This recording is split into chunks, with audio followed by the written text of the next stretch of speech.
Olá, prezados alunos. Na aula de hoje estudaremos sobre a atividade orientadora de ensino. Antes de apresentar o conceito de uma atividade orientadora de ensino, vamos falar sobre como ocorre o processo de aprendizagem. De acordo com as teorias socio-interacionistas, que tem como precursor Vygotsky, tem natureza social, ou seja, acontece mediante as relações sociais. Isso significa que ela não acontece espontaneamente e não depende apenas de condições biológicas. Desta forma, ela deve ser mediada por instrumentos e signos, entre eles a linguagem. A apropriação da produção social da humanidade se dá pela apropriação de conceitos e significados. Sobre o ensino, vale destacar que a escola é o local social privilegiado para os alunos se apropriarem de conhecimentos científicos. Esta formação do professor deve estar organizada intencionalmente para esse fim. Essa atividade se constituirá como praxis pedagógica se permitir a transformação da realidade escolar por meio da transformação dos sujeitos, professores e alunos. Então, a atividade de ensino do professor deve gerar e promover a atividade do estudante. Deve criar nele um motivo especial para a sua atividade, estudar e aprender sobre a realidade. Assim, podemos afirmar que a natureza particular da atividade de ensino, que é a máxima sofisticação humana inventada para possibilitar a inclusão dos novos membros de um agrupamento social em seu coletivo, dará a dimensão da responsabilidade dos que fazem a escola como espaço de aprendizagem e apropriação da cultura humana elaborada, bem como do modo de prover os indivíduos metodologicamente de formas de apropriação e criação de ferramentas simbólicas para o desenvolvimento pleno de suas potencialidades. Então, o que é a atividade orientadora de ensino? É aquela em que o professor planeja os conteúdos de forma que o aluno tenha a necessidade de participar também, de resolver um problema e checar um determinado conhecimento ou conceito. Trata-se de uma proposta metodológica fundamentada na teoria histórico-cultural, que defende a apropriação pelo homem do conhecimento histórico e cultural da humanidade, e também no método materialista histórico dialético, que defende a descoberta pelo movimento do pensamento das leis fundamentais que definem a forma organizativa dos homens durante a história da humanidade. Como um dos idealizadores dessa proposta, temos o professor Manuel Oriosvaldo de Moura, qual defende a atividade orientada de ensino como princípio metodológico. Então, ele diz que a apropriação da atividade orientada de ensino e de seus elementos característicos permitem que ela seja elemento de mediação entre a atividade de ensino e a atividade de aprendizagem. Neste sentido, a atividade orientadora de ensino toma a dimensão de mediação ao se construir como um modo de realização de ensino e de aprendizagem dos sujeitos. Desta forma, ambos, professor e aluno, são sujeitos em atividades e que realizam ações que têm por objetivo um conhecimento de qualidade nova. Assim, as ações do professor devem ser organizadas de forma a possibilitar aos estudantes a apropriação dos conhecimentos e das experiências histórico-culturais da humanidade. Atividade orientadora de ensino, comunidade entre ensino e aprendizagem. A AOE mantém a estrutura de atividade proposta por Leontier, ao indicar uma necessidade, que é a apropriação da cultura, um motivo real, que é a apropriação do conhecimento historicamente acumulado, os objetivos, ensinar e aprender, e propõe ações que considerem as condições objetivas da instituição escolar. Desta forma, tomar o ensino como uma atividade implica em definir o que se busca concretizar com a mesma. Isto é, a atividade educativa tem por finalidade aproximar os sujeitos de um determinado conhecimento, no sentido de possibilitar a apropriação dos conhecimentos produzidos socialmente. O desafio que se apresenta ao professor relaciona-se com a organização do ensino, de modo que o processo educativo escolar se constitua como atividade para aluno e professor, para o aluno como estudo e para o professor como um trabalho. Neste esquema, Moura representa o que seria essa unidade entre ensino e aprendizagem por meio da atividade orientadora de ensino. Então, os conteúdos são os conhecimentos teóricos, eles são atividades tanto de ensino como de aprendizagem. E os sujeitos envolvidos, que é o professor e o aluno, o objetivo do professor é ensinar o do aluno a aprender. Motivos para utilizar a AOE. Para o professor é a organização do ensino e para o aluno é a apropriação dos conhecimentos teóricos.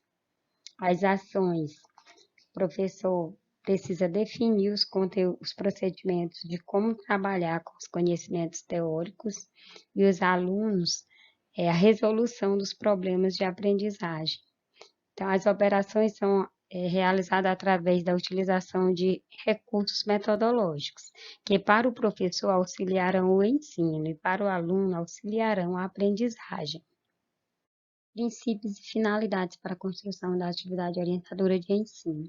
Atividade orientadora no sentido em que é constituída na inter-relação professor e aluno e está relacionada à reflexão do professor, que durante todo o processo sente necessidade de reorganizar suas ações. Esse modo de conceber o ensino pressupõe também que seja gerada nos estudantes a necessidade de se apropriar de conceitos, o que se concretiza na situação desencadeadora de aprendizagem, SDA. O objetivo da situação desencadeadora de aprendizagem é proporcionar a necessidade de apropriação do conceito pelo estudante, de modo que suas ações sejam realizadas na busca da solução de um problema que o mobilize para a atividade de aprendizagem, a apropriação dos conhecimentos. Os momentos e etapas de construção de uma atividade orientadora de ensino são a síntese histórica do conceito, que é o ponto de partida onde o professor irá estudar a história e as necessidades que levaram a humanidade a criar tal conhecimento teórico, com o intuito de chegar à gênese do conceito. E a situação desencadeadora de aprendizagem, a qual constitui-se na objetivação da atividade de ensino, que contempla a elaboração, a solução coletiva e a gênese do conceito, traz o problema desencadeador. Recursos metodológicos para a objetivação de uma situação desencadeadora de aprendizagem. História virtual, que coloca a criança diante de uma situação, um problema semelhante àquela vivida pelo homem, no sentido genérico. Os jogos, o que devemos considerar é a possibilidade do jogo colocar a criança diante de uma situação, um problema semelhante à vivenciada pelo homem ao lidar com conceitos matemáticos. Situações emergentes do cotidiano possibilitam a prática educativa a oportunidade de colocar a criança diante da necessidade de vivenciar a solução de problemas significativos para ela. Como desenvolver uma atividade orientadora de ensino? Organizar e propor ações de caráter problemático que desencadeiem nos sujeitos necessidades e motivos para que, assim, se sintam mobilizados no sentido que expressem compreensão da sua forma e do seu trabalho como atividade. Para isso, é necessário considerar que os conhecimentos não se transmitem aos alunos em forma já pronta, e não adquiridos por eles no processo de atividade cognoscitiva autônoma na presença da situação problemática. As ações de aprendizagem a serem propostas aos alunos não deverão coincidir com exercícios concretos da leitura ou do cálculo, aqueles que se limitam ao ativismo apenas, desprovidos de significados. Desenvolvimento de uma atividade orientadora de ensino utilizando a história virtual do conceito.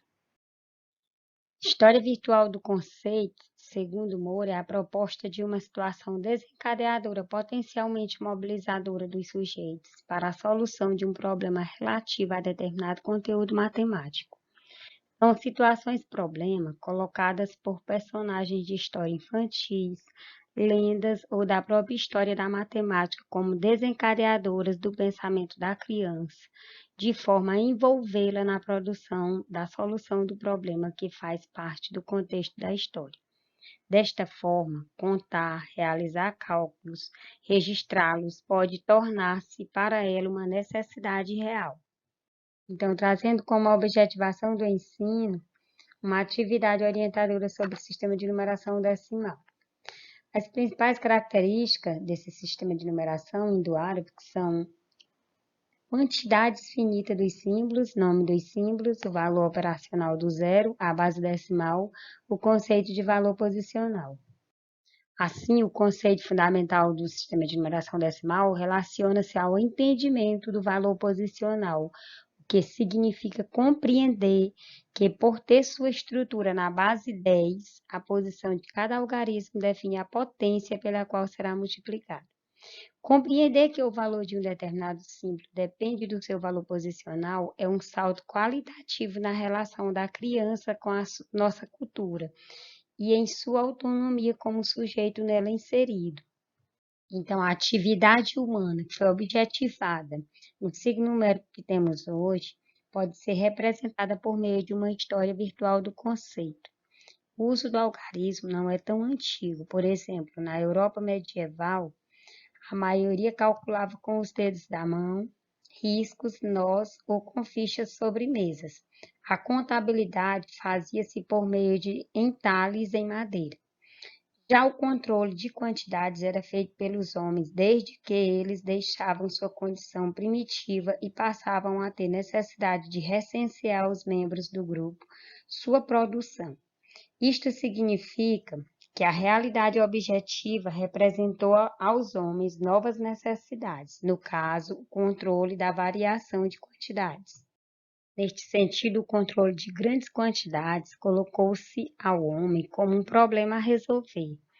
Como designar concretamente, oralmente ou mais tarde por escrito, números elevados com o mínimo de símbolos possível. Surgiu assim a contagem por agrupamento, que representa uma nova síntese do pensamento. Um que pode valer muitos e muitos que podem valer um. Sobre essa contagem por agrupamento, Ifan relata como os pastores de ovelha registravam a quantidade de seus rebanhos em filas e em agrupamentos de 10. Assim, o uso do agrupamento 10 e a substituição do valor da concha conforme o fio em que ela estivesse, ou seja, a mudança do seu valor pela posição em que ocupava na atividade realizada, tornou possível aos pastores controlar grandes quantidades de animais. Tal estratégia parece ter sido a precursora do sistema de numeração decimal. Ifan considera que o processo semelhante deve ter ocorrido em outros tempos e regiões, pois a adoção da base 10 é hoje quase universal. Então, neste processo de controle da variação das quantidades, verificamos que inicialmente os objetos físicos estavam bastante vinculados aos objetos que se pretendia contar. Aos poucos, eles foram se distanciando do referente material e passaram a ser símbolos abstratos, que podem ser vinculados a qualquer objeto. Quando eles se tornaram abstratos, puderam ser movidos somente em termos ideais e não necessariamente materiais. Assim, o símbolo 2 pode representar qualquer valor que se altera conforme a posição que ocupa em uma sequência de outros símbolos. Objetiva-se no registro numérico toda a atividade mental do homem na busca do controle de quantidades, de pequenas e grandes quantidades. Em termos conceituais, isto significa compreender que o atual sistema de numeração decimal é a síntese de todas as formas de contagem que o antecederam, motivo pelo qual reafirmamos a necessidade de se organizar a atividade de ensino de maneira que os estudantes possam apropriar-se não apenas do seu aspecto operatório, mas do seu aspecto histórico. Ou seja, é preciso que o professor, como mediador, ensine que no sistema de numeração indo-arábico está presente o movimento histórico-lógico do conhecimento matemático, relacionado ao controle de variação de quantidades e às formas de registro e de cálculo. Como seria, então, uma atividade orientadora de ensino, cuja situação desencadeadora, baseada em uma história virtual, criaria condições para que o estudante se apropriasse da experiência social da humanidade, no caso representada pelo sistema de numeração decimal? Procuraremos responder a esta questão no chat por meio de um exemplo, o uso de uma história virtual. Estas foram nossas referências.